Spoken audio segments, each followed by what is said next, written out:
Hello, everybody. Welcome to the podcast of Peculiar Ventures. This week, we're going to be discussing horror games and what we really enjoy and what makes them work, and why they spook. Why they spooky? Who's saying that? Boom. Oh, I'm the box ghost. it's our guest. It's our guest this week, Erin. Oh, we didn't see you there, and you just sort of materialized. We didn't see you there, Erin. I am very pale, so that's probably why. It's also my co-host, Ali. Happy Halloween. I'm Shane. Epstein The ghost killed told the himself. ghost. I am for ease. The ghost told me I'm Shane, so I think that's probably right. Anyway, Anyways, could be wrong. yes. Who am I?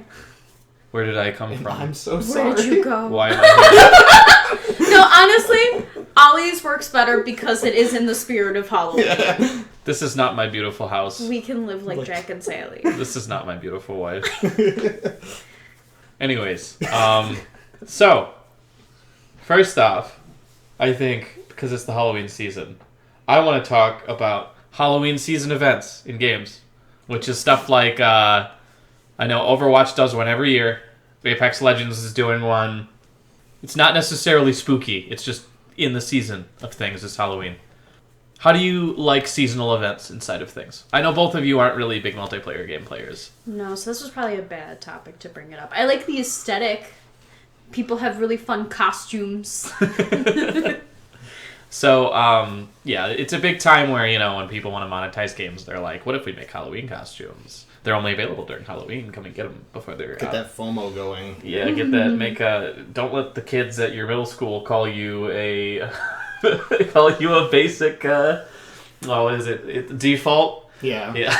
So, There are probably Fortnite Halloween costumes in game. Oh, I actually just saw a ad for it's Fort Nightmare. Oh. okay. What's their Halloween event is what they're Alright, calling so it. I'll get through this quick. I think Halloween events are pretty cool because, like, again, when you have games that are like a live service model or just games that are like constantly updated, people like it when you have more content, and it's more content. Yeah, it's just a good business model to, like, once you have something to continually update it, and if you update it according to the holidays, one, it's in the spirit of the capitalist hellscape we live in, to just continuously keep making people pay for things in the spirit of holiday. But also... Yeah, it's so it's definitely a time where they, you know, egregious monetization can be pushed into the forefront, but It's the start of that season for sure, because holidays are coming up. And well, I mean, yeah, because like Apex Legends, when they do their stuff, they're just like, hey, if you want to buy the skin, you can for $18, and that's like, holy shit. Yeah, their premium skins are $18. Unless you buy the loot boxes, which are $7, and you sure will get 7 for 1? Yes. Jeez. Yeah, that's Apex. I can't say anything because I've totally spent at least $7 on leaf bells or like leaf tickets in Animal Crossing. Animal Crossing. Are there Halloween events in Animal Crossing Pocket There Camp? is. I actually have not played Pocket Camp in a second. Yeah. I can talk about that. It's everything you want a Halloween event to be. It is cute and quote unquote spooky. And you see Jack and their characters that are dressed up in their Halloween costumes, and you can get fun costumes for yourself. And they sell, in Pocket Camp, they sell also different terrain, so you can have spooky, scary background. Ooh. So that's fun. It's not necessarily like, I guess you can qualify it as a skin, but also the whole point is they have different challenges where you collect things to get more Halloween or holiday or event related items to decorate with. The biggest holidays of the year for them to do that is Halloween and Christmas. Yeah. Because those are the biggest ones that have like a very powerful aesthetic that they can really go with, and also they have actual music that goes along with them, because you really don't find a lot of music relating to like Thanksgiving or relating to Easter. Yes, you do. It's called church music. Yeah, hymns are Easter soundtrack. Yes, that is true. Your soundtrack is Judeo-Christian. It's also, I'm surprised. I guess I'm not surprised because we live in a capitalist hellscape. that is very Christian oriented. Yeah. But like, I think it would be fun if video games tried to capitalize on like Passover or like other like Ramadan. And Yeah, stuff like I that. don't see whenever it comes around for like Christmas time, especially. I don't really see a lot of like attempts at appealing to other holidays that aren't just straight up Christmas. Mm-hmm. Which I mean, like, I don't know how lucrative that is. I have no idea, but it would be nice because you don't see a lot of like. I think it would be cool too because one, it teaches another person that one, this holiday exists, and two, maybe you learn a little bit based on design and like stuff like that. Especially if we're trying to make our games more diverse. Where are the Jewish characters that are celebrating Passover that are also blowing up other people in the background? This is my candelabra grenade. Yeah. What's the dreidel grenade? When the dreidel stops spinning, dreidel. everything goes down. Oh, the grenadle, yes. So, anyway. Grenadle is so good. Okay, so, back to it.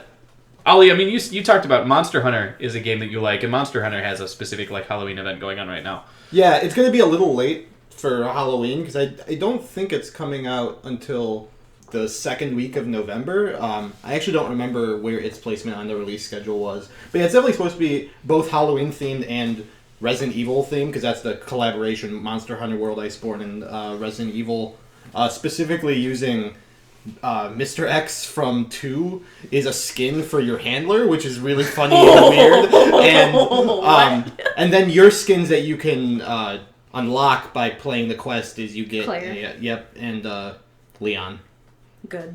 I know that the event that's for Apex Legends is very reminiscent of the old zombie modes from like Halo, where it was like whenever you die you become a zombie and then slowly everybody becomes a zombie. But those are my favorite modes. Instead of just being like hold out as long as you can, or if a timer runs out, this one is like the last 10 people have to work together to try and get to an escape ship. And I think that's pretty cool. That's pretty fun. I don't really like playing Apex by myself. That's a game I like to play with other people, and that's my biggest issue with it. I wish that it was still teams of 3, but they, because of the fact that when you die you become a zombie, they decided they just wanted it to be a solo mode. Yeah. Gears of War's doing one right now where they give all of the characters like pumpkin heads, and they have like a special horde mode for it. And then there's like, a limited time skin you can get if you play this game mode like 13 times or something. Course, yeah. And, like, I find it a little bit obnoxious to play that because all the pumpkin heads make me be like, who the fuck is on my team? I don't know who's on my team. Everybody has a pumpkin head. I have to look at their bodies.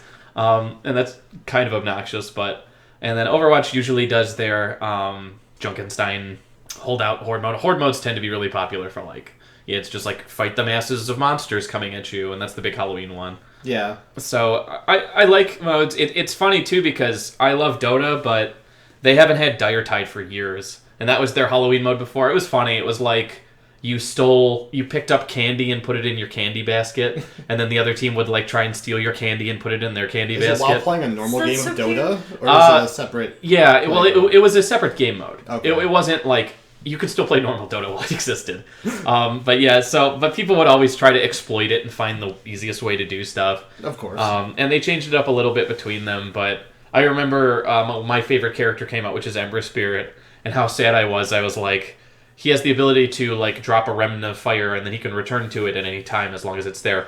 And I was like, I'm stealing all this candy, and then I returned to my remnant, and I'm like, I dropped the candy when I use it. I just dropped all the candy I stole, and I was like, oh. Well, yeah, candy can't teleport. It didn't have a remnant back there. I would melt the candy. Yeah. You don't want melted candy. That's poo-poo candy. That sucks. That's candy that you gotta throw back in the freezer for like an hour, and then it's like not the same because it melted and then reformed. Yeah. That's almost as bad as going to the dentist's house. You went straight to his house? No, well, that's the joke about the dentist on Halloween gives out like toothbrushes like or like just dental gum and stuff. Maybe like that asshole that gives everyone an apple. Yeah, you could also do that. All right. Here's a healthy snack for Halloween. No, Here's some raisins, kids. Speaking of, I guess, if we go back to Resident Evil, I think probably a good time to start talking about, like, real horror games. All right, so, yeah, I did want to talk about Like this. Animal Crossing. Like like Animal Crossing. Like the Animal Crossing, spookiest, because you have a mortgage. Yep, you have to live in capitalism. You have to... You have to live in debt. You have to live in debt. It's like being a college student. And you have to remember to water stuff. Imagine if Nook imposed a deadline on when you had to pay your mortgage by. Oh my how god! much worse that would be. That's the Animal Crossing proud mode. Yeah. Oh, no. So, one thing that I like, especially about early Resident Evil games, is I like the fact that those games use the element of you have a lack of control to be a part of the horror.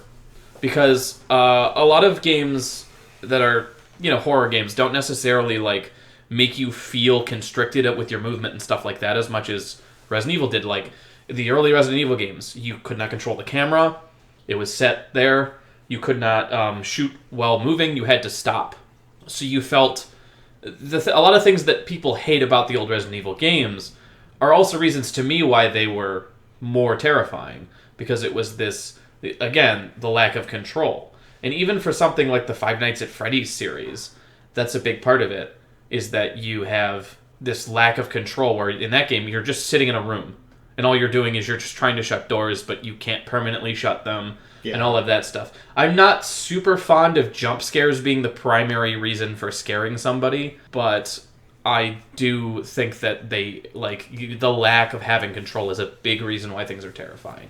Even when I was a kid and I was with my friend and we were both like in my basement at night playing Resident Evil 1's remake on the GameCube. Yeah. And we were like sitting there like contemplating turning a corner, super afraid to turn the corner because we just kept hearing like a moaning coming from it. And we can't look around the corner, we can't control the camera, we have to just go there. When we finally did it, as soon as we turned the corner, the zombie just grabbed us. I think then we just turned the game off and stopped playing. Sounds like how I'd play a horror game. Yeah.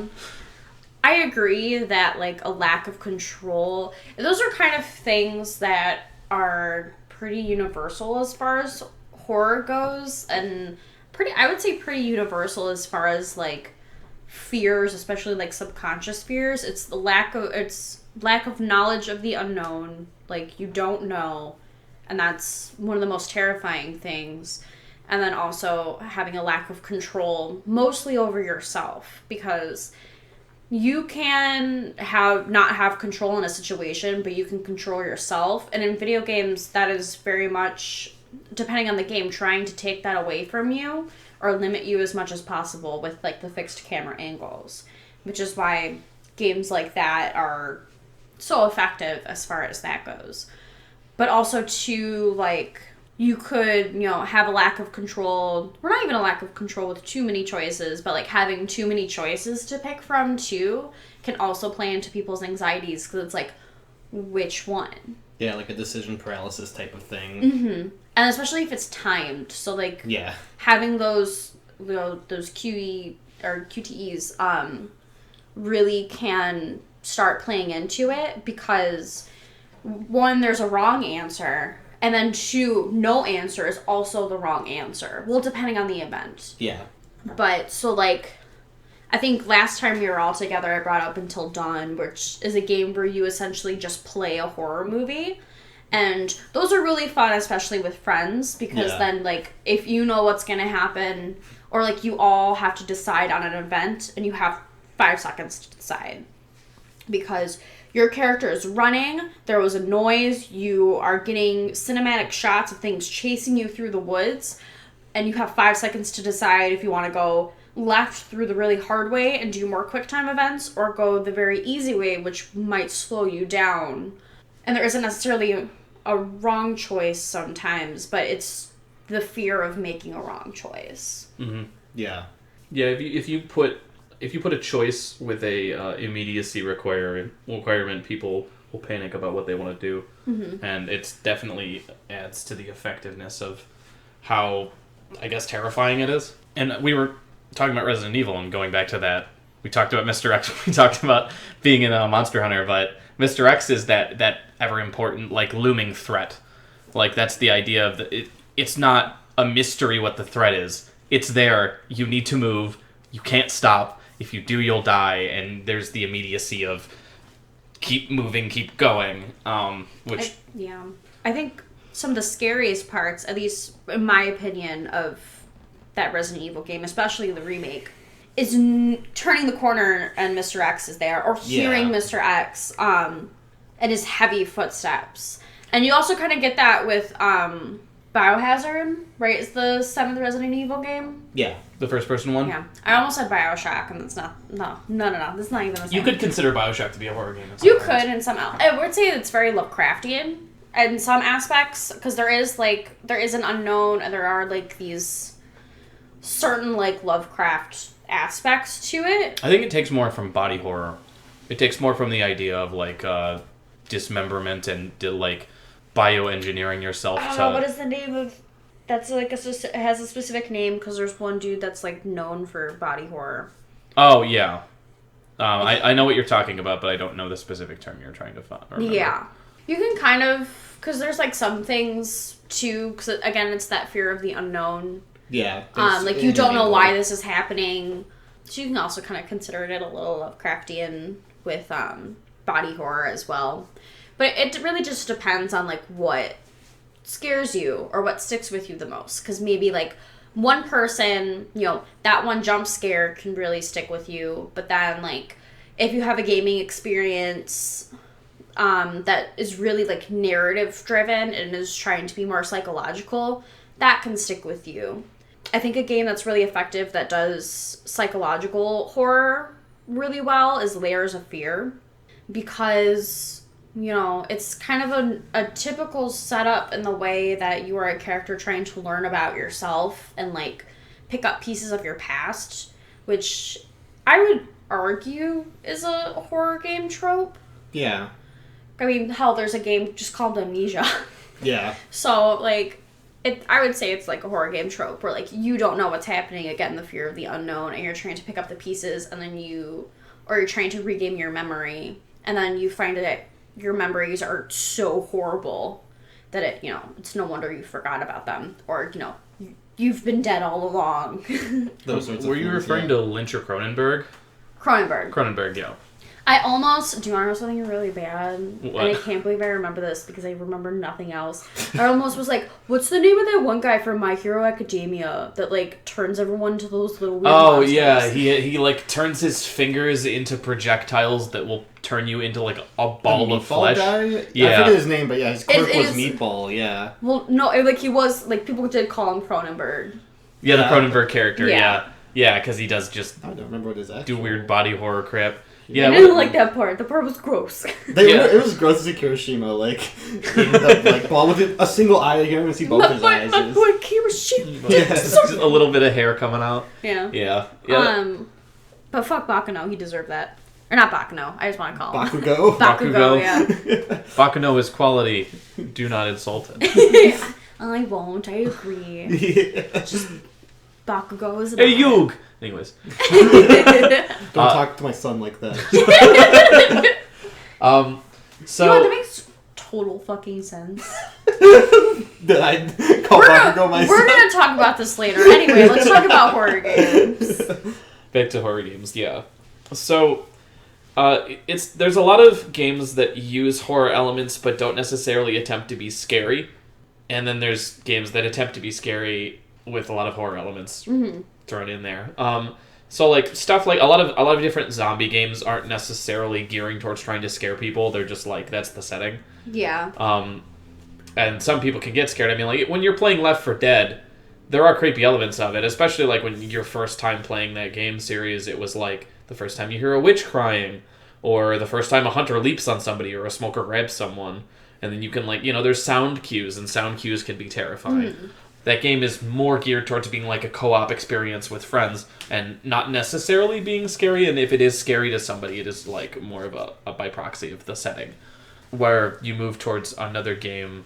I would say the Last of Us can kind of fall into that, where it's a solitary experience, the setting is zombie, and so, like, during the day, it's not that bad, but as soon as you walk into a building, you don't know what's going to happen. Yeah. And so, like, and especially, like, there are more elements where it's, like, I think is it called the bloater? The one that, like, expands and explodes? I forget exactly what the name for it in the game is, but it's this over like waterlogged zombie that's gonna explode at any second. Yeah. And like, can infect you and all that other shit. So it's like more gross than scary. Yeah. Again, that's subjective though. But like clickers, in my playthrough, clickers terrified me because you had to be quiet. Yeah. And they make this awful like bug-like clicking sound because they use echolocation. And usually you find them in the very dark areas. So like you're free to use a flashlight because they can't see it. But it's the necessity of having the flashlight because you're underneath ground or you're in these really dark environments that you can't see further ahead. So it's almost like you are, because you're being forced into this environment that mimics what a clicker experiences. So like you have very limited sight, and you also have to use sound, and depending on which mode you play, clickers can hear you very easily. Well, yeah, and zombies, as a term, it's very broad because it pretty much means, most of the time it means any like human that has lost their autonomy. Zombies are like an umbrella term that are like, kind of... Umbrella Corp? Yes, an umbrella corporation, thank you. You did it. And they're used... Are you proud, Dad? No, because you think Bakugo was your son. He's like a boy. The term is itself... the term in itself is used mostly as like a kind of an overlapping umbrella term for stuff that is really just whenever a human is like loses its autonomy and becomes something else, essentially, in a way losing its humanity. That's kind of what the zombification process tends to be. So like, anything from The Last of Us where plants to just Left 4 Dead where it's a virus or a disease. That's something I wanted to talk about actually was Eldritch horror a lot of the time dips into body horror. And into, like, the transformation of people. Before you go too far, can I actually roll it back to things I wanted to bring up in the last for sure. Go. one, which was, you're talking about games not being horror games, but having horror elements. And I thought of two good examples of that. One of them, I would not call Metal Gear Solid a horror game, but I think its boss Psychomantis is sort of, like, meant to evoke a sort of like early psychological horror type of feel, especially when he does things like you guys said before, messing with your controls. He makes it so you can't like move if your controller is plugged into the first port, so you need to actually like unplug your controller and put in a different port to be able to move. Oh, that's actually really cool. And he also in his like opening monologue, he actually reads your memory card and like makes comments about it to you about games you've been playing. So it's less that he's like addressing, Solid Snake the character, and more that he's like addressing you, the player. And I think that's a particularly good element of horror games, especially, or like horror element in normal games, quote unquote, when they do some sort of like fourth wall break like that. Like the final boss in Monster Hunter World's new DLC, Iceborne, does a very unique thing where, unlike other monsters where they constantly have their focus on you or the environment, this one looks directly at the camera the entire time, and it has a really grotesque face with very like oddly human eyes. Ooh. And it's just a very like terrifying monster, and it's very unnerving how it looks at the camera the whole time in its last phase. Like, which like Flowey? Yeah. A little bit. Undertale's another good one that has like some horror elements. I was because when you were saying that, I was thinking like the beginning of Deltarune. Yeah. Almost. Like the beginning when you're like, you make all these choices and then you're told your choices don't actually matter. And just like the way that everything is worded and the aesthetic of the beginning is like, it has an element of suspense to it, but it isn't necessarily meant to be portrayed as like horror. Yeah. It's more like a meta horror sort of thing, especially like people who know the context of Gaster from like Undertale and like Undertale theories, and how much of that evokes like, I'm not sure if you've seen videos of like all the Gaster references in Deltarune, like even past the beginning. Like that's a really cool like sort of meta narrative horror thing going on, which we don't know if it'll be explored in the full game or not. Yeah. The other example I thought of when talking about games with horror elements, and Mr. X is sort of like a similar thing. Well, I mean, they're really the same thing of, like, horror games often having a sort of force behind you that's constantly pushing you forward.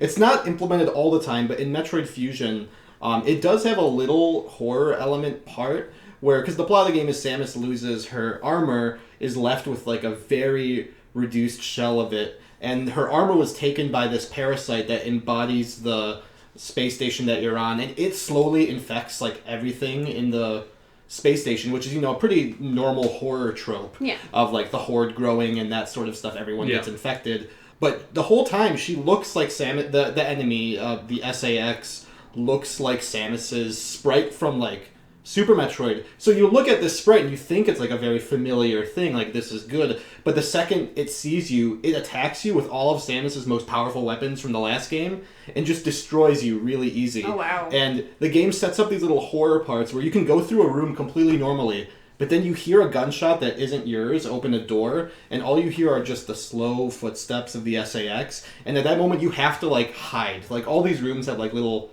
hiding spots that you need to navigate to, and there's the easy way of getting through each room where you hide the whole time and SX goes through the room and then you don't have to worry about it. Or if you get caught, you can sometimes try to maneuver your way if you're like smart enough about doing it and making sure you don't get hit. But some parts of the games do have like the chase sequences against it for a long series of rooms where it just runs after you. Oh, God. And you need to really think about how to get through the environment to make it leave. But in one of them, it actually sticks around, and you really need to find another way out of the room that it can't see, otherwise it would find you. So I think that's a really good implementation of, the sort of enemy presence that constantly pushes you forward that you wouldn't expect in, like, a Metroidvania type of game that's usually all about player empowerment. Yeah. And this game's narrative was all about, like, sort of, like, imposing the control on you. Like you said, in horror games, you often lose control. Metroid Fusion is like the first Metroid game where you sort of lose control, and it's not all about exploration. You have to follow the story path with some slight exploration because it's still a Metroid game. But for the most part, it's a lot more linear because it imposes that narrative of control. So yeah, sorry to interrupt with that, but those were just two examples that I wanted to bring up. Well, you were talking about the game interacting with the player in a way that's considered to be like horrifying. I remember when we had Michael on, when he talked about the two different AIs where inside of it was with Alien Isolation, where there's the one AI which always knows where you are and knows what you're doing and drip feeds information to the other AI which is trying to understand your patterns of movement and understand what you're doing to find you and hunt you, and that's just kind of like, it's a terrifying thing of the idea that like this thing interacts with you and your actions not just on a linear path but learns. That's artificial intelligence can be kind of horrifying in that way. So going back to the Eldritch horror kind of like mixed with zombies kind of thing, I mean, zombies in general, like there's a lot of body horror. You were talking about the bloated zombie that explodes. It's like a grotesque bloated like drowned corpse. And then you have something like the clickers are just like, they have, all of this growth on them and they're very inhuman looking, but they're from a human body. And something I think is interesting is that the new game coming around from the original creator of XCOM is Phoenix Point. And what they're doing is they're having it where there's like a mist that came from the ice when it melted, and it enveloped the world, and it takes the DNA of creatures living on Earth and it like melds itself with them. So you run into these creatures that evolve, and the game is supposed to track like what's effective, what isn't. Evolutionarily, if it's not effective, it'll stop trying to use it, it'll try to evolve something else. But a lot of the creatures are like mishmash mixtures of like these weird monstrosities and then like different animals. So it'll have like, crustacean arms and like parts from, depending upon where in the world you are, it'll have like animal parts. Like they talked about how if you go to like the African areas, a lot of the time it'll have like pieces of like a lion and other things where it takes the native animals of that area and then melds with it. And that's kind of interesting to me. It's kind of like a zombie, but it's, instead it's this like a hive mind entity. Well, I mean, you could... Yeah, it depends on the term of zombie, because technically you could argue that Jaws is a zombie. There does have to be some kind of, like, transformation. But again, there, like, even within, like, the discourse community of zombie, there is a lot of that people can't agree on. So, yeah, it just depends. I wouldn't necessarily call you could argue that zombie can fall within the realm of Eldritch or Lovecraft, but I wouldn't say that Lovecraft is zombies. Yeah, I didn't want to dwell on like trying to define zombie too much. I think we should talk about other games that aren't zombie related. Yeah. So let's move on to like horror games. I mean, I mentioned earlier Alien Isolation, which is a horror game that is that's a xenomorph, which is something foreign, something alien to us, which is I would say you could argue Alien is cosmic horror. Like if we're trying to go for Eldritch. Lovecraft. You could say that because it's something beyond our understanding. Well, it's also like an unstoppable force as well, which does fall into the realm of cosmic horror, kind of, where it's like no matter what you do, you cannot stop this, and sometimes your attempts to stomp it only strengthens it or speeds the process up. Yeah. Personally, like I think having some sort of chase with whatever adversary is coming your way is a super effective part of horror. Yeah. Because that is something that just with the media that we've been given in our lives is something that we've attuned very much to horror. It's something that is in the back of your head when you're walking home at night, that like is somebody following me? Am I going to have to start running? And that's just something that's kind of been ingrained as something that is scary. And not everybody feels that in the same degree, but I feel like it is something that's in the back of your head. Like, if something starts chasing you, and it's all different depending on who you ask to. So, like, if something is coming really, really fast at you, that could be your trigger. Or if something is moving towards you really slow, that could be your trigger. Or if something is coming towards you, but, like, their body is moving, like, a really jerky, unnatural way, that could be your trigger. Mm-hmm. And, regardless, something chasing you is really terrifying, which is why Mr. X is really good. Yeah. Or, like, going back to Biohazard, the dad is really scary because he's just this unstoppable force that you can kind of stop, but really, you know that you can't. Yeah, and then, you can delay. But I also think that it's really interesting when games use this mechanic and try to turn it on its head. So, like, I brought up Layers of Fear earlier, and there are segments of the game where, because the whole point is you're trying to recreate this painting because your character is a artist, and you're trying to recreate this painting that you've been trying to make, and as you're going through the house, you're picking up different pieces of your past, but then you get a lot of, like, insight when you get closer and when you pick up the piece of the painting that you're trying to put back together. And there are segments of the game that are, like, kind of indications of, like, chapters. Like, you know that a chapter will stop when this moment comes up because this grotesque ghost is coming for you. And in Layers of Fear, there is a good ending, there is a bad ending, then there's, like, neutral endings that are kind of bad, but there's, like, really bad ending, and then, like, the good ending is kind of acceptance. Mm-hmm. And part of that, like, your first instinct is when you see this thing chasing you is you have to run away. You have to run away, you have to hide, you have to go into these rooms and try to get away from it. And it is possible to do that. But that's not how you get the good ending. How you get the good ending is you're supposed to stop, and you are supposed to let this being come closer to you, and you're supposed to take in all of its features and all of these things that are terrifying about it, and its sagging skin and its sunken eyes and its awful gaping mouth, and you're supposed to embrace it because at the end, spoiler alert, you learn that this is your life. And the whole point is you were so engrossed with your artwork that you didn't love your life enough. You didn't give your family, you didn't give your life enough attention, and so, like, it's tied to kind of those regrets and the loss of your sanity, kind of. Mm-hmm. And your wife is one of those people that are just kind of trying to help you, and so you're embracing the spirit of your wife by doing that. Mm-hmm. So it's something that's innately horrifying by visuals, but it's not actually... And it's not actually malicious in its intentions. It's Layers of Fear. It's supposed to be facing your fears. Mm-hmm. And, like...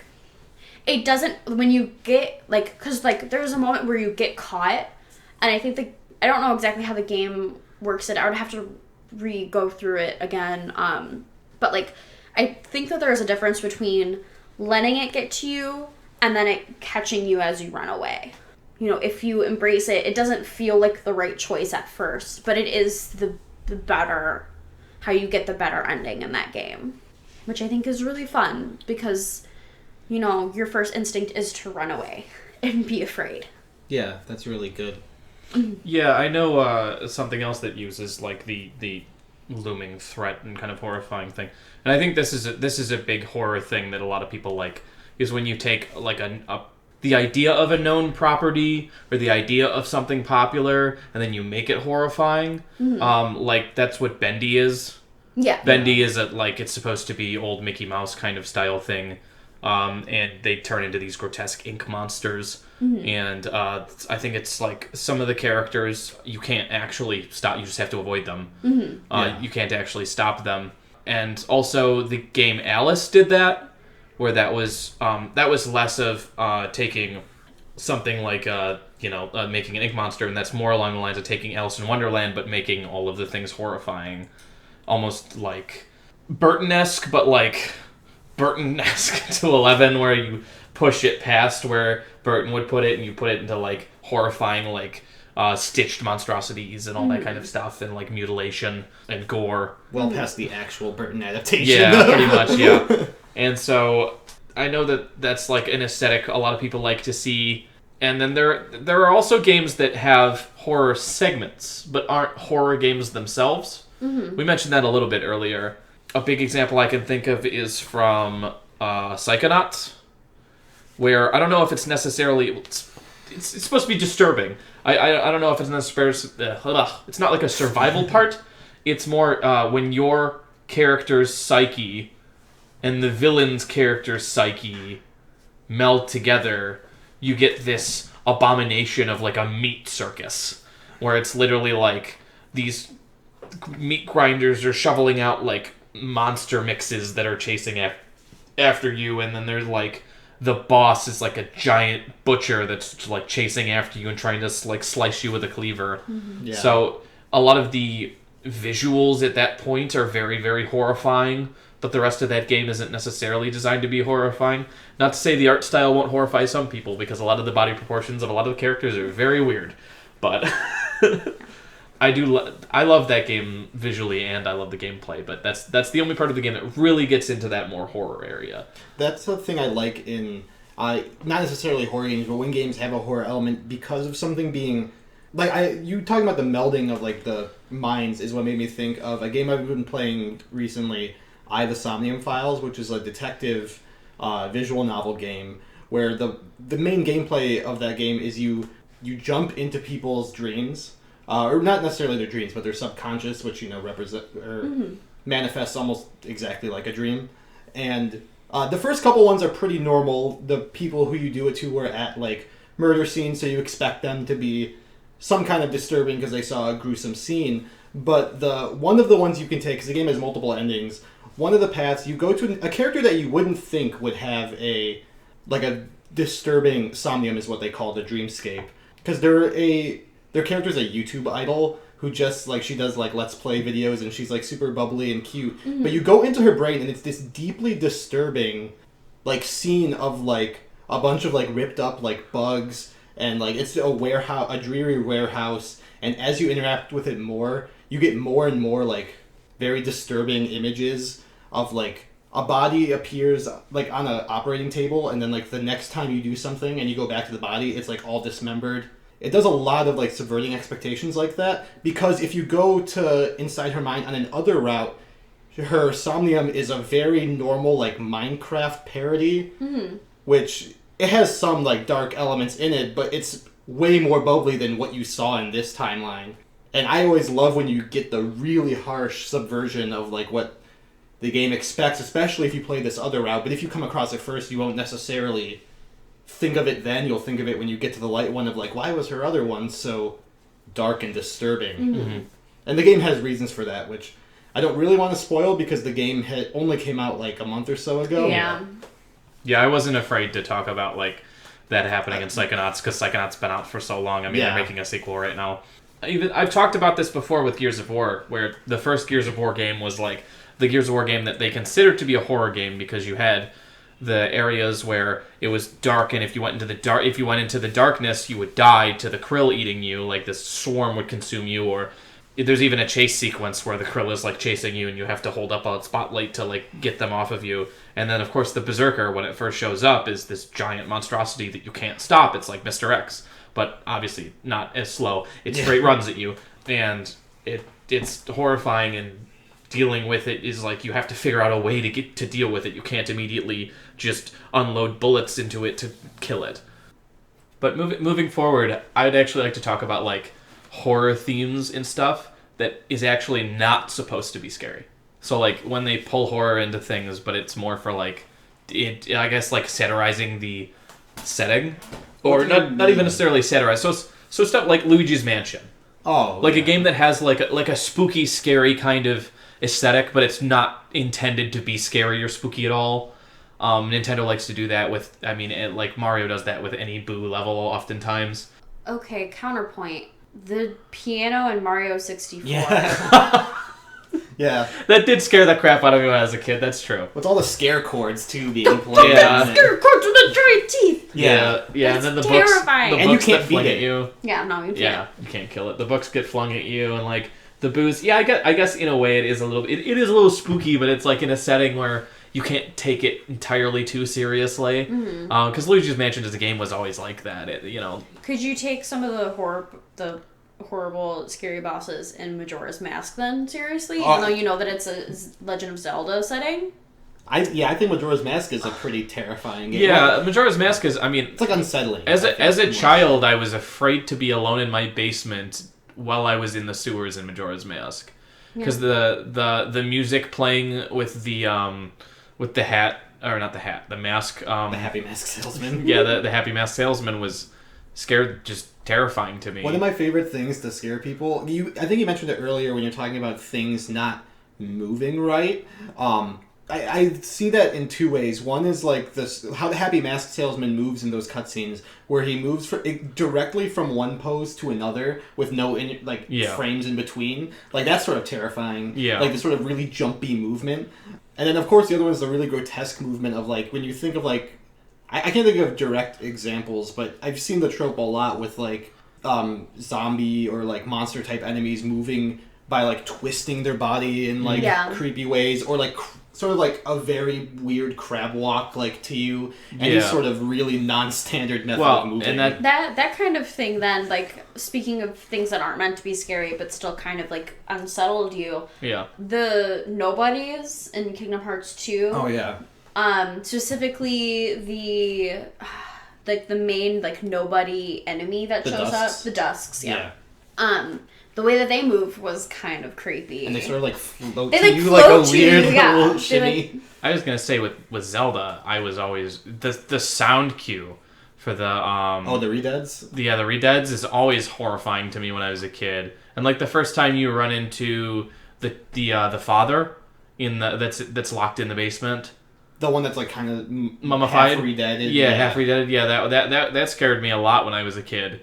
And just got the scream that you hear. Yeah, but I think that was more intended to be scary. That wasn't not necessarily like, because Mario is a lot more lighthearted than Zelda is. Yeah. Zelda does dip into wacky stuff, like the fact that they're just like, oh, there's aliens, they're abducting cows. But it kind of reminds me of those, I forget the name of those movies, but the ones they used to show on Cartoon Network, the animated, like, I can never remember the names of them, but there was like a little series of them that were like cute little horror movies. They had there was a monster like Bugaboo, I think, in one of them. They were like friendly monsters. Was it like CG? It was like the main character like a witch who would talk to like two little kids. Oh, you're talking about Scary Godmother. Yes. That's how like Luigi's Mansion and those kind of like felt to me, because they have like some parts that are meant to be like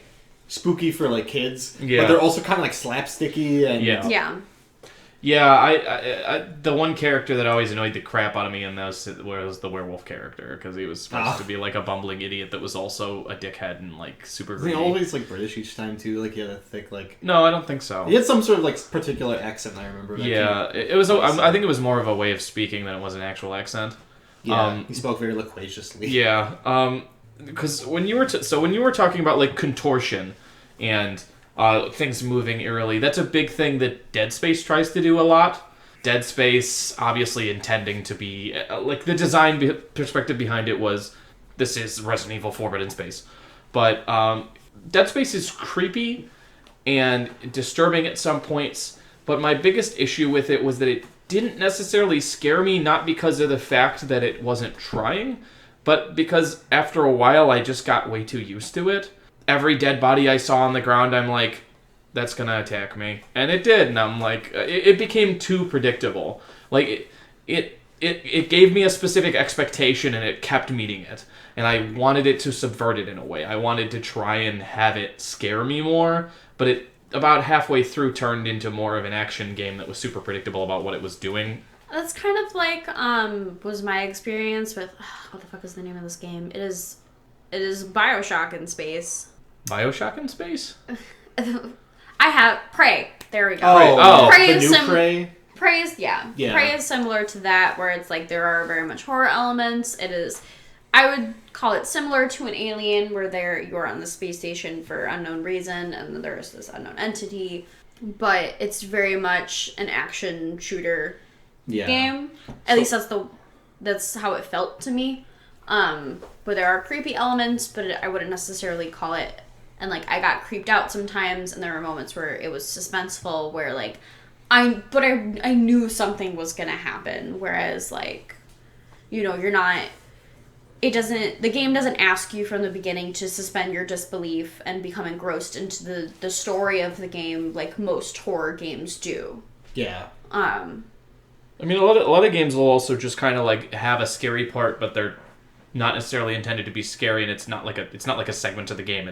So I guess an example is I love playing Deep Rock Galactic. It's a very fun co-op game, but the scary thing that can happen to you in that game, because like it has certain elements left over from Left 4 Dead, because a lot of co-op games have tried to move into that area, that inspiration, where in this game you have like bugs they'll be like ah.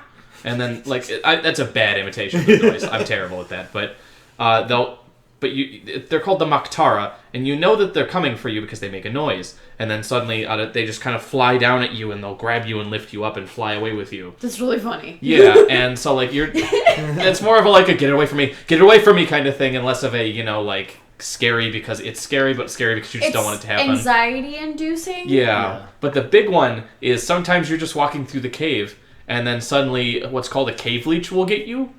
It's essentially a head crab from the Half-Life series, but it has like a tongue thing that'll slow move towards you, and if you don't notice it, it'll just grab you, and then suddenly you're being lifted up to this mouth in the ceiling, and you're just like, fuck, no! It'll like surprise you, and you're spooked by it. There's a lot of that where I can't remember the name of the game. But there was a game that was specifically, there was a portion where you're just walking, and then suddenly the wall just smashes next to you when there's just a brown bear. Or is it black bear? Like a normal black bear? Yeah, just a normal bear, and it just breaks through the wall and starts attacking you. And that's horrifying, because it's just like this big animal is attacking you. It just breaks through the wall. And regardless of whether or not the rest of the game is scary, that moment is really horrifying and stress-inducing. So you brought up co-op games earlier, and that was kind of what we started the conversation with. But then you just recently brought it up again. Do you guys think now that this push towards co-op horror games, would you necessarily classify it as horror, because while it has the horror themes and some of the tropes, so I'm thinking like a Dead by Daylight or like a Halloween the game, or not Halloween, Friday the 13th the game, There's also like that one game with it's like Neighbor. Hello Neighbor. Hello Neighbor. They That's not co-op. No, they expanded. There is they co-op. did? There is a co-op Yeah. mode for it, yes. Oh, dang. So and that one's like where one of the players is actually the neighbor secretly, and then they like reveal It's like themselves. a hidden roles. Like, Yeah. Yeah, it's a hidden roles one. I I think would say they also had like a Slender Man game that was like that, where one person could be Slender Man and then like everyone else was trying to like go through the house. Hello Neighbor is another one of those games, if we can go back earlier, that's like a game that doesn't really have horror elements. Where it's not really scary, but it is a little bit terrifying when you see the neighbor, because it's like, fuck! And then you gotta go and like run and hide. Yeah. But then Yeah. like other than that, like you can go through most segments of the game or whatever and just kind of be careful and like not... Yeah. Like, you can set up alarms and things like that, but, like, you know it's coming at that point. And then also, sound cues are what also make you terrifying, because when you turn around and the neighbor's behind you, it goes a dun. Like, Yeah. it gives you you that. get But, the big surprise noise. yeah, but would you technically call those kind of, like, co-op games scary? Because there isn't some big bad, there isn't some force that you cannot control. Well, I think innately by being with other people, especially if you're in a group chat or when you're talking, it's kind of like a more of a fun, more of a just like, you know, like I was talking about that idea of the, oh, no, get away from me kind of thing, where it's more of like a stress-inducing situation where you're trying to like, just like, no, and you're trying to get away, and less of a like legitimately like disturbed and scared thing. Mm-hmm. Because when you're with people, you're more likely to be comfortable, you're more likely to be, you know, not necessarily too uncomfortable with where you are. It becomes more objective based. Yeah. Like, Yeah. Like how a traditional co-op game is, where like you're setting out to do a mission rather than you're getting put into this environment where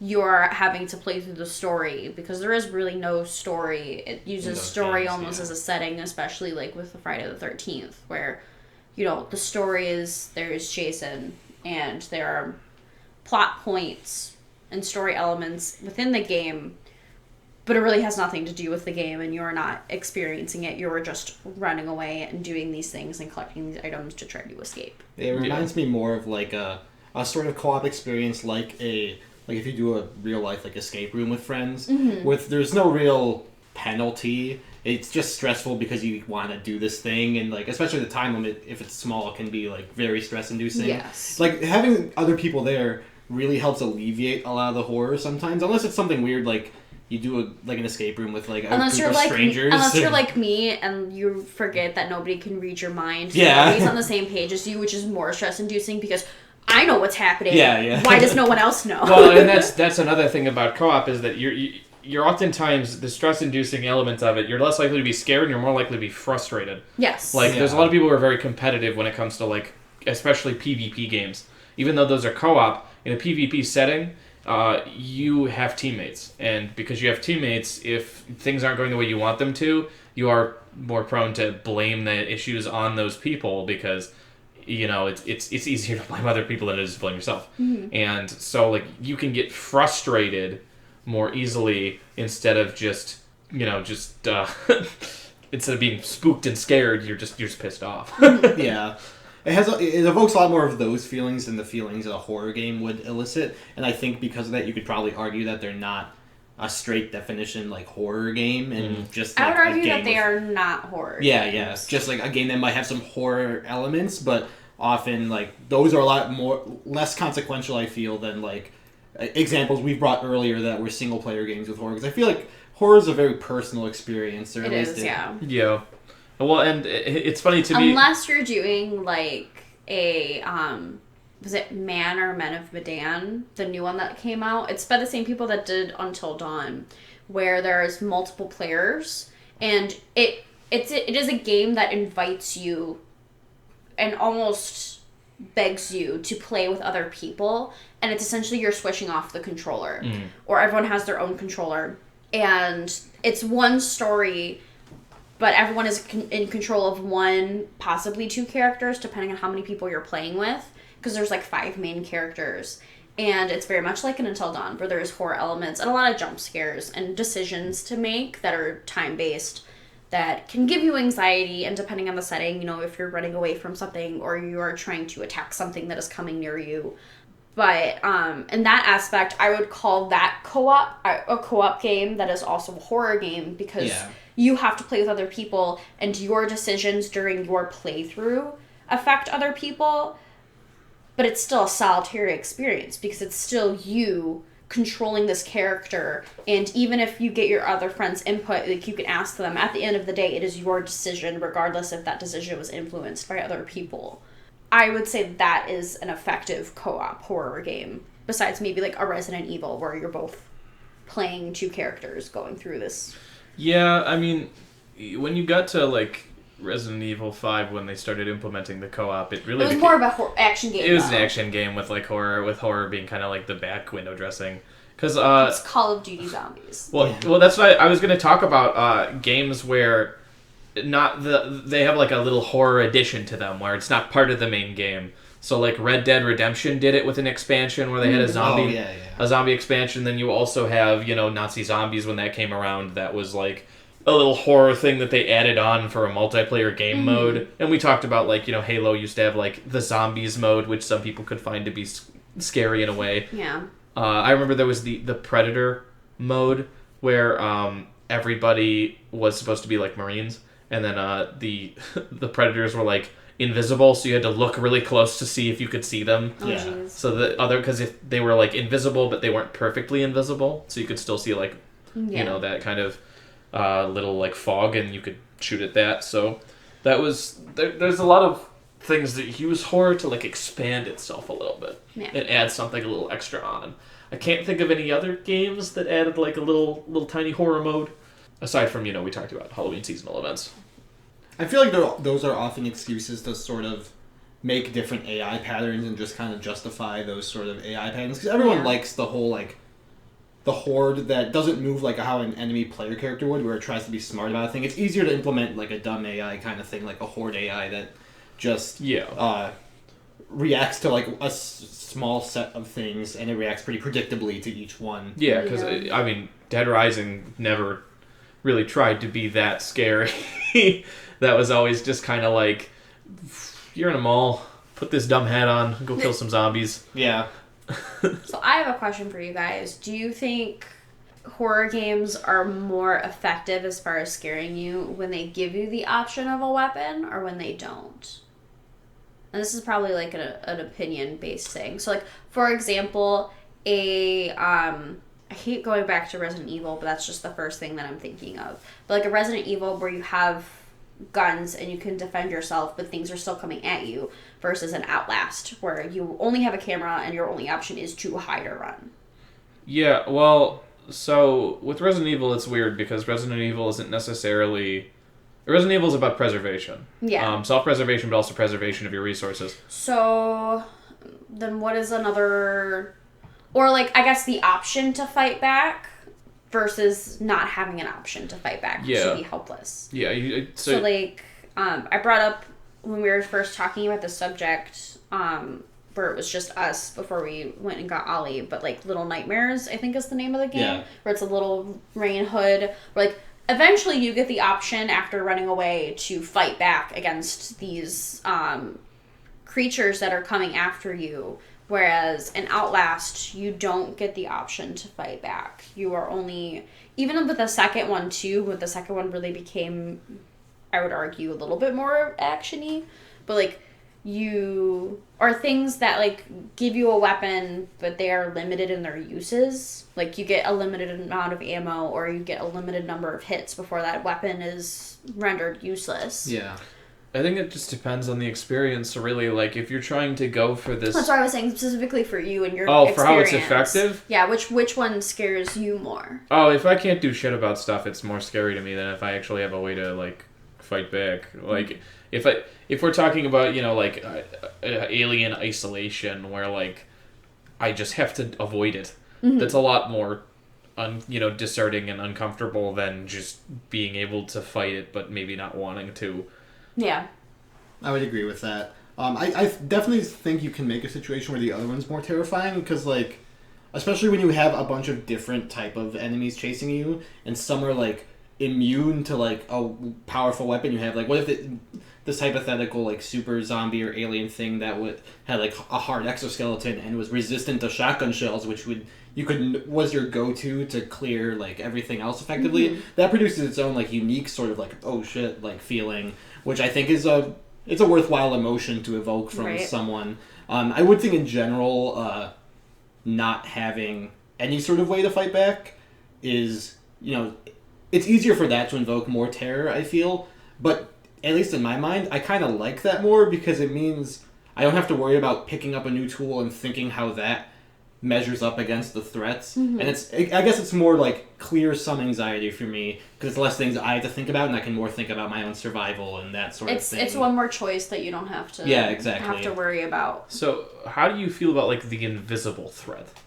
Because like I was thinking back to cutesy games that aren't really intending to spook you, but when I was a kid, I think it's called like the Wraith or something from Pikmin, where you run into an enemy that's like actually you can't see it. It's actually invisible. I don't remember an invisible. I thought there was an actually invisible enemy. I only really have memories of Pikmin 1. I thought you were going to bring up a different enemy from Pikmin, like the Smoky Prog sort of thing. Like no. I think it was called the Water Wraith. Oh, the Water Wraith was.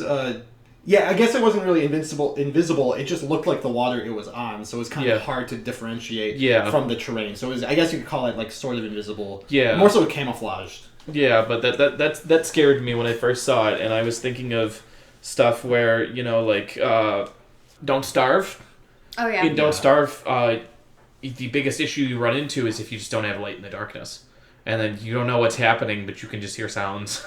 And it's a kind of like a big spooky part of that game is if you're just in pure darkness and not.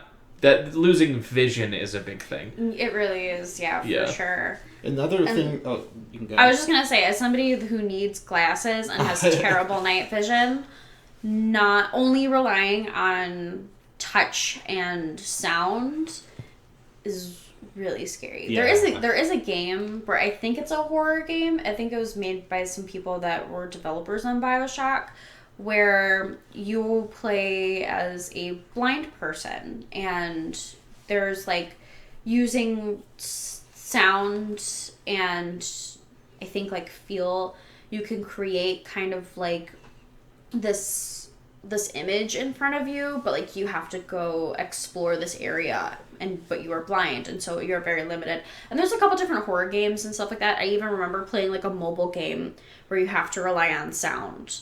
Yeah. And I think that those types of games and games that utilize that mechanic are very interesting. And also, like, there are certain games that almost require you to wear headphones while you're playing it because you have to, to bring up FNAF from earlier, in later iterations, there are enemies that are behind you. So, like, for example, when you can't see in the sister location, with the ballerina character in their environment, it is completely dark because the ballerina character uses sound. And it uses stereo sound pretty effectively because that's how you can tell. And there's like a certain pattern of steps that you have to follow as well. So like you literally have to move one step at a time and you have to listen for music, and if the music gets louder, and then also if the music is on one side, you kind of gotta move the other side. Mm-hmm. And then if the music is really, really loud, you have to literally stay still, which I also think that's a super effective mechanic as well, where you have to stay still, to bring up Until Dawn again. Yeah, I love that game so much. At the very end of the game, I'm gonna make you play Until Dawn, but it has to be with other people because it's just so much fun. But at the very end of the game, there are segments where it uses the PlayStation's motion control, and there's literally been parts where I've just hands were shaking because it's so intense. I just set the controller down to make sure that I didn't accidentally touch it and move it, because if you moved, the monsters would come and get you, and that's it. You could literally save everyone and get them in the last location and then fuck everything up at the end because you moved. Yeah, that's the hinging mechanics of a newer co-op game that's out, which is or it's not out yet, it's on its way out, is GTFO. I don't know if you've heard about GTFO at all, Ellie. I've only heard it brought up in the Discord, that's it. Yeah, so I guess it's like a horror shooter, but like these creatures, like you can hear their heartbeat. And like the heartbeat noise will like alert I hate you. that sound so much. Alert you Heartbeats are to like inherently terrifying. yeah. It'll alert you to whether or not you need to be careful and stuff, and like you have to be careful of like shining your light in certain areas and stuff. Where it's like if you shine your light on them and you're too liberal about how much you shine your light around areas, you can aggro them onto you and you can fuck everybody over. And God, thanks, liberals. yeah, and that's a element of the game that tries to try and make it more scary for a group of people, because then it's kind of like, as much as you can be frustrated at people who are fucking stuff up, it's also horrifying to be in this darkness and be you could be the reason that everybody dies. Oh god, I wouldn't be able to play that game ever again if I killed everyone. My anxiety would tell me it was always me, even if it was by no chance Oh, I know. me. I would just feel more validated in my self-hatred. Yeah. Yeah, pretty much. So that's an interesting one that goes along the lines of the co-op, and I don't think that one's trying to be zombies. I think it's trying to be something else. And I know that there's another game, I don't know the name of it. There's another game where you can play as like an eldritch monster and you get to kill people. Is that a new game that just came out? I Oh, that think was Sea of Salt. Sea of Salt, yeah. Something like that. Because we were watching the trailer together. Yeah. So it's that one seems like it's gonna be fun. Yeah, so that's it's like a Friday the 13th, but like you're like a it eldritch is, being. It's I'll show you the trailer. It's pixel art. Oh, okay. And it is not necessarily turn-based, but essentially you start off as like an eldritch horror, and I think you're trying to like build up your cult. Nice. it's just Sea Salt. Sea Salt, okay. A dark fantasy revenge horror action strategy game. Perfect. That is a lot of That's a lot of words. On all of them excite me. Thank you, Steam. Thanks. Because you can get it for Switch too, because there was a Switch trailer. Well, yeah. What a beautiful Halloween song. It was my ghost sounds. No. Ooh, spooky. One other thing that I sort of bring up jokingly, but it's at least terrifying to me. Some people might other think so too. The creeper in Minecraft has both a very odd sound, but the fear it represents to me is like the fear of like it destroying stuff that you worked on. Yeah, exactly. It's not like cabbages. Yeah, it's not like a major fear, but like it's an anxiety. Yeah, it's a constant anxiety. I think it's like pretty smart how it's implemented in like a game about building things and like storing your resources in physical locations that need protecting. Yeah, you need to constantly make sure you're not like at risk of that. To make you feel better about being afraid of creepers, in Stardew Valley in the mines, there are monsters. And it could be pretty anxiety-inducing when the monsters are coming after you. So, also, for example, there is a mine in the desert, and two monsters that I absolutely hate are the mummies, because they're plentiful and they do not die. You just hit them a bunch of times and then they collapse. That's terrifying. And then they come back up. And then there's another monster that always fucks me over, and whenever I die, it's always because of them, where there's these little dragons that fly around. And there's a couple like flying enemies where they fly like directly towards you and you could hit them and swat them back and they just kind of keep coming. But the dragons, how they move, there's like no rhyme or reason to it. They're just kind of like if you took your cursor or like took like a Joy-Con and like just kind of moved it around in a circle, like that's the flight pattern of these dragons. Like they just move all over and somehow manage to always hit you. Yeah. And so like you can get a sense of where they're coming from, but then also too it's kind of that unnatural movement where like since it's pixel animation, I think that was what makes it bad. Where like when they are flying in a straight line, their tail like kind of drags behind them a bit. Well, it's trying to like mimic like a like flow, not really a squiggle pattern, but a squiggle pattern. Yeah. And like, but it's really fast. And in Pixels, since it's really hard to get smooth lines, really, it's trying to do that while it's like coming straight at you and really, really fast. And so those always make me nervous because I hate dying in the mines because you lose so much money. Yeah. You lose all of your money, and then if you die in the caves, it always takes your weapon. And if you spend like tens of thousands of gold on your weapons, that's more money that you gotta spend. To build it back, Sometimes, I just want to keep my lava katana. Can I just keep my lava katana, please? No, you can't. Well, yeah, and one thing that I definitely find disturbing in a lot of things is when you run into an enemy type that's like the screamer. Yeah. Like the thing where it's if you it's like an alarm, but it's like a living alarm where if you trip it, it like screeches or screams and attracts a bunch of enemies, because not only do you have the anxiety of, oh fuck, more enemies, because I know that in its original development, Left 4 Dead was going to have an enemy like that. It was going to be like a zombie that was like in like a straitjacket, but then they developed it more towards moving into having a just like you can hit a car and a car alarm goes off and now you're fucked. And like it was an enemy that's inside of Phoenix Point. That's like it's like 3 upper torsos with just a head and mouths, and it will screech if you get within a certain radius of it and attract more enemies to the area. So that's pretty interesting.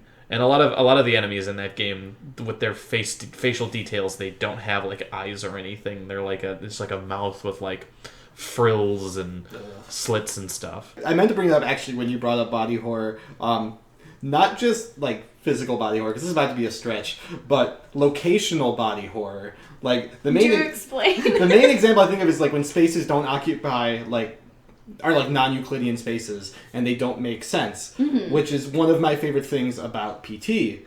And that PT, the main gameplay takes place in like a corner of a hallway that as you go down it feels like, because the end of the section is like a staircase going down, but then you loop back in the same section.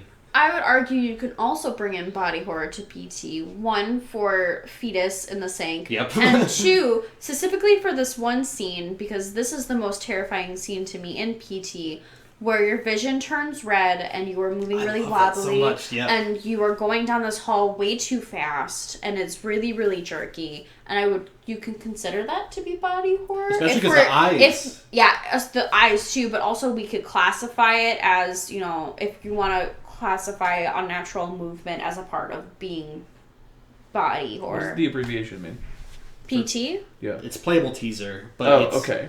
That's all its name was. Yeah. Okay. Normally in the game, like they were saying, you move really slow, but all of a sudden in this, you're running very fast by default. So it's like terrifying. Your vision is so fucked with that, like, oh god, I can't. You just have to watch it for yourself. Even if you move the control stick a little, you like sprint a good distance forward. And that's another thing with the... And it stays like that for at least a few rounds. It's a very long section of the game. Yeah. I remember seeing my coworker play it, and he got lost and ended up retreating back and not towards the end of the section. Because like I was saying, it's a space that doesn't make sense. Because the game reuses the same hallway design verbatim, like through so many iterations. But this one, it's the same hallway design, but instead of being connected in the same way each time, it's connected in like a bunch of different like ways. Mm-hmm. So you were still passing by all the same things that you always pass by, besides like it doesn't do the foyer part of it, or it does do the bathrooms and like some of the subs. It's just the hallway section though. Yeah, it's interesting. As a child, I think I was conditioned to be horrified of open water.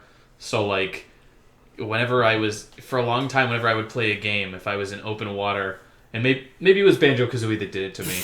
Maybe it was the survival horror game that is Banjo-Kazooie. Yeah. Maybe it was the shark inside of the the cove, because whenever I was in open water inside of Donkey Kong 64, I was always just like really, really uncomfortable, because I always thought like something's going to... The controls also helps. I mean, if we want to talk about that kind of thing where there's like horror elements in the game that we weren't expecting, if we wanted to bring that back around, we could bring it back to Mario in the one level where it's just like the sea with the giant eel. Yep, I thought you were about to bring the eel always scared me as a kid too. Like there was a few worlds where I would have a hard time returning back to, and it was Boo's Castle because of the piano, and then that world because of the eel, because I hated the eel. You also have to get close to it if you want to have to get close to it! Yeah, you have to swim up to its face so it'll come out. And then you also have to get its tail. Yep, it does 3 damage each hit. Yeah, I remember that being very complicated. We talked about that when I talked about water levels, about how, like, that was... I love that level, but it's very, very obnoxious to have to go through that, especially with the control changes. Luckily, that game has the weird quirk where, like, it doesn't have an air meter and a health meter. It just has a health meter, so when you get to the top of the water, you just refill your normal health. Which is nice. Yeah, but also the problem with the eels, it's so far underwater, sometimes you might not make it up in time, and that's the worst. When you spend all that time, like, getting up, you would have been probably better off just trying to go for the star. Well, if we're going to talk about water stuff that spooked me a lot, Subnautica. Subnautica, I was so... Because not only is there a day-night cycle, so at nighttime you're just underwater where it's dark as hell and you just have this light, but, like, I was so afraid to go into, like, the super deep open areas because of the giant sharks that I knew were going to be there, where I would just, like, turn and, like, even just seeing, like, the slight discoloration in the distance of, like, one swimming in the distance, and then I'm just like, oh, fuck, that's a shark. There was, like, a whole stretch of time where Shane was just pretty much playing Subnautica, and I would just hear him, like, scream occasionally. Yeah. Was it a shrill scream? Or no, it was like a Shane's normal scream, like, oh! Yeah. It was a spooky time, yeah. Subnautica is... That makes its own horror game when you're just upstairs doing whatever and you just hear... Well, sometimes, because he'll do it when he's, like, playing with everyone at night and then, like, just screams for comedy, but, like, I don't know what's happening. Yeah. So I'm like, is everything okay? Like, on my phone, like, there's definitely been times where I've texted you, like, are you dead? Like, yeah, well, sometimes it's that, and sometimes it's that I knee my drawer and it makes a huge noise, and you're like, what was that noise? And I'm like, this is my drawer, sorry. The ultimate horror monster. I mean, we live in a creaky as fuck house. A creaky society. Yeah. That confirmed has ghosts, so. Yeah, we live in a creaky society. Oh. Ooh. Ooh. Oh. Is there... That's the ghost of Jose. Is there a game where you play as, like, a ghost hunter? Luigi's Mansion. Oh, no, you're right! I was gonna say that would be, like, super effective if, like, you're, like, the setting is, like, a haunted house or something, and, like, you're... Like, you have to go through, like, Zach Baggins style. You're describing Luigi's Mansion. Yeah. Except if you don't have a camcorder or a camera, there's no night vision. The Ghostbusters video game. You can fight those ones, but you can't. Zach Baggins tries to fight ghosts, but we all know he's not gonna win. There is also a Ghostbusters game. I don't know how it plays. Oh, they actually recently remade it. Yeah. Yeah, I mean, it's probably plays like it played when it first came out. I'm pretty sure they just redid the visuals. I'm talking, like, Ghost Adventures. Yeah, I'm talking Ghost Hunters, Paranormal State. Like, I want those kinds of... I want somebody to make a horror game that starts off as you recording all this stuff, and then, you know... What is that game? It was one of, like, the first games, and I think it, like, predates some big horror game, or, like, some horror game takes a lot from that. And it's, like, a pixel game. It almost looks like it's made in RPG Maker. Yume Nikki? No. It's, you play as... It's, like, a group of 5 people, but you can only play as, like, 1 or 2 people at a time. And each one has, like, has their own, like, item that are... Is it Gone Home? I don't remember what it's called, but it's, like, you're in this haunted house. And it's one house, and, one person has a camera. And there are games where, like, you walk around, I guess, and, like, what is the name of that game? I think it's a game from Thailand or Taiwan where you are a schoolgirl going into this haunted school, and, like, you could take pictures of ghosts, which help to release their soul or something. That's not what I want. I want Zach Baggins and big dick energy walking into a haunted house and have it be a survival horror game. Hey, I want a Troll Hunters game, okay? I want to be the person who's in charge of making sure that nobody outside of Sweden knows the trolls actually exist. And I just get to I just have to try and keep trolls in Sweden and make sure they don't eat the livestock, and I just have to keep them under wraps, and sometimes I have to take them out when they overpopulate. Okay. You So can make then, both like, these Slime games. Rancher, but like, except it's trolls. Troll Rancher. Troll Rancher! Okay, so, Big Dick Ghost Hunting Energy Game and Troll Rancher. Those are the games Release that ghost everyone... game with exactly that Release title. that ghost game! All right. Where well, you come back and you can tend to your ghosts. You go to different haunted houses and you collect ghosts and then you can go... Ghost Rancher. isn't that just Yokai Watch? I don't know. No, because you don't keep them in a zoo! Yokai Watch. So You don't get to pet them afterwards! You want Monster Rancher and Yokai Watch to be pushed together into one Yokai game. Rancher. Yokai Rancher. All right. Well, with the discussion of Yokai Rancher, I think. But the big dick energy of Zach Baggins. Yes. I think. That I must be think. the final note. It is you have to be an arrogant son of a bitch who wears tap out shirts and really thick rimmed glasses. I think we need to take this big dick energy and close everything up for today. Close the big dick. Close Close the dick. Yeah. Hashtag close your dick. All right. Hashtag dick is closed. Yes. All right. So, thank you so much for being with us today, Erin. Okay. And it's always nice to see my Ali. I'm your Ollie. Me Ali. Molly. And this is Shane. Hey, I have a Let's Play channel. Speaking of spooky, scary games, we don't really play them too often, but right now we are playing Vampire the Masquerade as one of our games. And what is our games? It is on our YouTube channel called Positive Beatdown. Watch it, it's good. It's Yeah. my friend Alex and I, and we play games. And right now, games that we have going up as a part of our playlist and our series are Monster Prom, which is a dating sim that is absolutely hilarious, and adorable. there's a lot of screaming. I apologize. Vampire the Masquerade, and The Shrouded Isles, which is a game in which you run a cult, and is a strategy game, and that Alex and I take way too seriously. Link in the description. Link in the description below. All right. The doobly doo. Thank you everybody so much for listening, and I hope that you all have a wonderful, wonderful week. What the fuck was that? Spooky Halloween. Oh shit, we're gonna die.